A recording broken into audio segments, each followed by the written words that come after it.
Oi gente, tudo bem? Então no nosso vídeo de hoje, sem tanta enrolação, vou estar falando como fazer laudo estrutural para energia solar. Gosta desse tipo de conteúdo? Não marque bobeira. Se inscreva aqui no nosso canal para que você esteja crescendo, se desenvolvendo cada vez mais.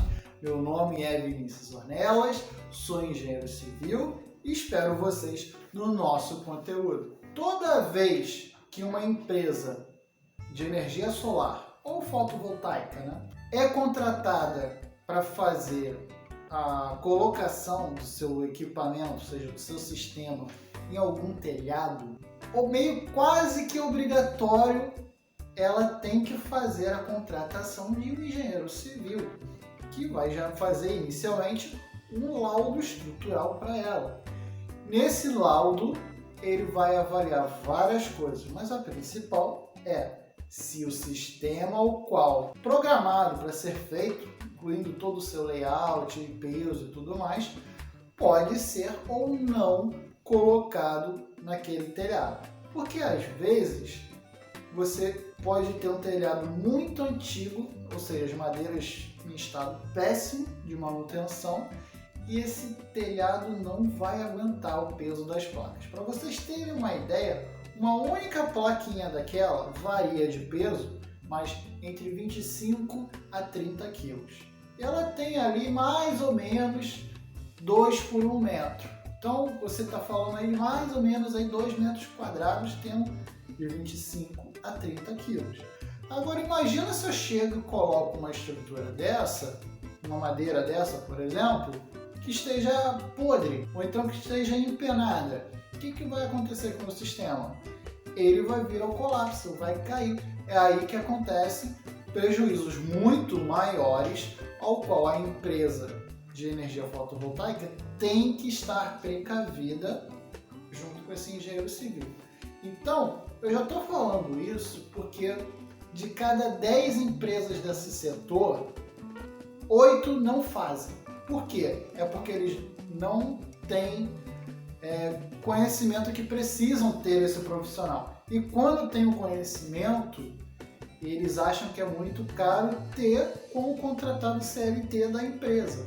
Então, geralmente, o que eles fazem? Com a parceria que eu faço, contratam para cada tipo de serviço, individualmente, um engenheiro para fazer um laudo estrutural. Fica mais barato, mais em conta. E aí você consegue fazer seu sistema funcionar ou não. Então a primeira coisa que você como engenheiro tem que fazer é pedir o layout da estruturação, onde vai pegar cada placa. Para quê? Primeiro você subir no telhado, observar por cima as condições principalmente de umidade, periculosidade, porque pode ter algum ponto ou outro que possa bater num vento maior, que possa vir a arrancar coisa, pode ter telha faltando. Você vai avaliar todas as questões também de empoçamento de água, se pode ter algum ponto perto daquele layout que possa vir a empoçar a ponto de molhar alguma placa daquela, várias outras coisas, se tem árvores muito próximas que possam vir nas épocas do ano, perder as folhas e ficar com muita folha que possa ficar grudada nas placas, porque a manutenção desse sistema tem que ser feita minimamente aí uma vez ao ano, mas as pessoas esquecem de fazer, aí vai criando pontos cegos no sistema, que vai diminuindo a eficiência dele, tem várias outras maneiras. E depois você vai para a parte inferior do telhado e vai fazer toda a avaliação estrutural. Aí, para fazer a avaliação estrutural, primeiramente, você tem que estar em dia com todas as autorizações das NBRs dos materiais pertinentes.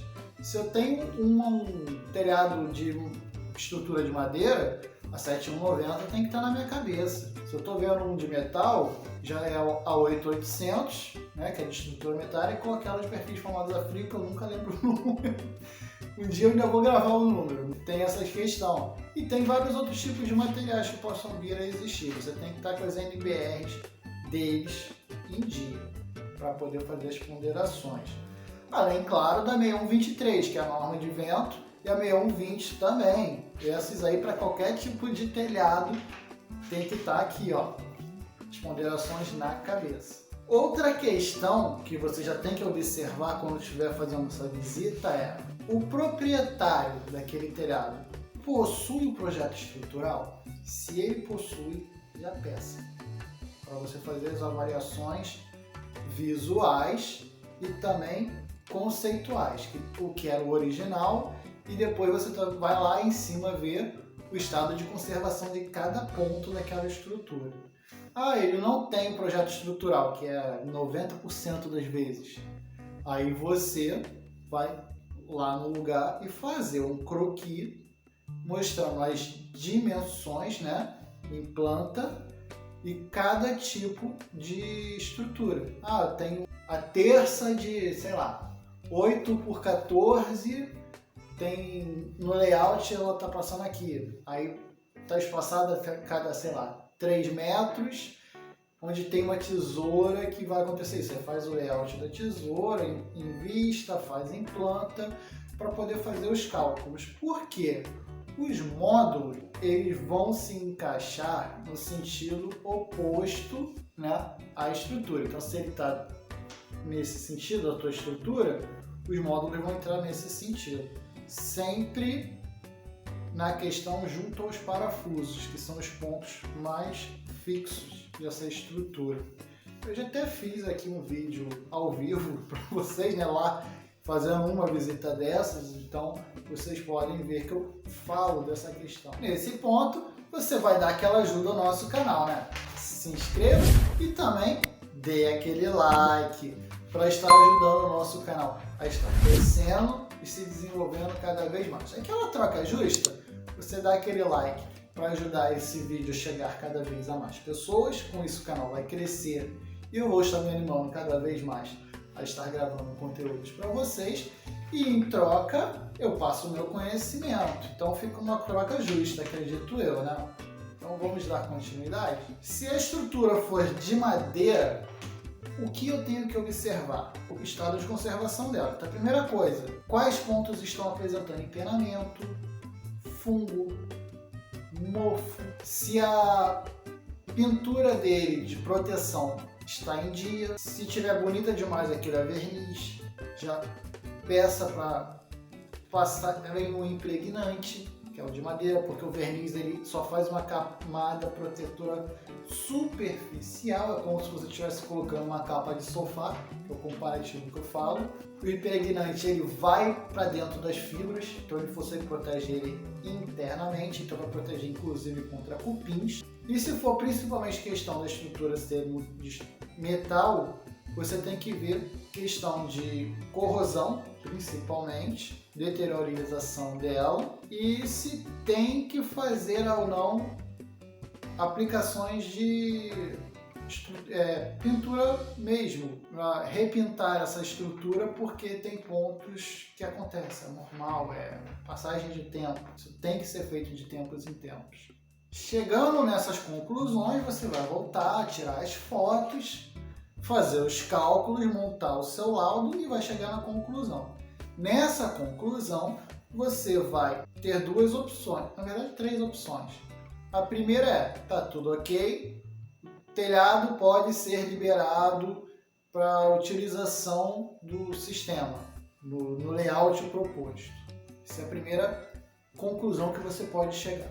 A segunda, o telhado não está ok, porque ele necessita de reforços nos seguintes itens. Aí você vai apresentando um por um, descrevendo e colocando a foto, discriminando mesmo, para poder saber em que lugares tem que fazer reforço e também qual reforço. Então você vai ter que calcular qual é o reforço para poder colocar lá. Ah, mas eu não calculei, não fui contratado para dizer qual é o reforço. Beleza, você pode simplesmente dizer que precisa de um reforço. Mas se você quer adiantar e ganhar mais pontos, para de repente você vir fazer um projeto disso ou ir à execução, é bom você dizer um pouquinho a mais do que todo mundo, né? Se destacar. Então você vai ganhando mais clientes com isso. E a terceira opção é o telhado não está ok devido posicionamento ou questões individuais que precisam de trocar, simplesmente trocar o layout. Porque, por exemplo, eu posso ter subido naquele telhado, visto o layout dele, naquele lugar as condições são péssimas, mas no mesmo telhado pode ter outra melhor que pode ser instalado ali. Então eu posso dizer exatamente isso, que no local e maneira ao qual ele está ali apresentado não está liberado, mas se caso for implantado naquele outro ponto, pode ser liberado para fazer. Então, você tem essas três opções de conclusão para esse tipo de laudo. Espero de verdade que vocês tenham gostado desse nosso conteúdo e não tenham marcado bobeira. Se inscrevam aqui no nosso canal para que você esteja crescendo e se desenvolvendo cada vez mais. Meu nome é Vinícius Ornelas.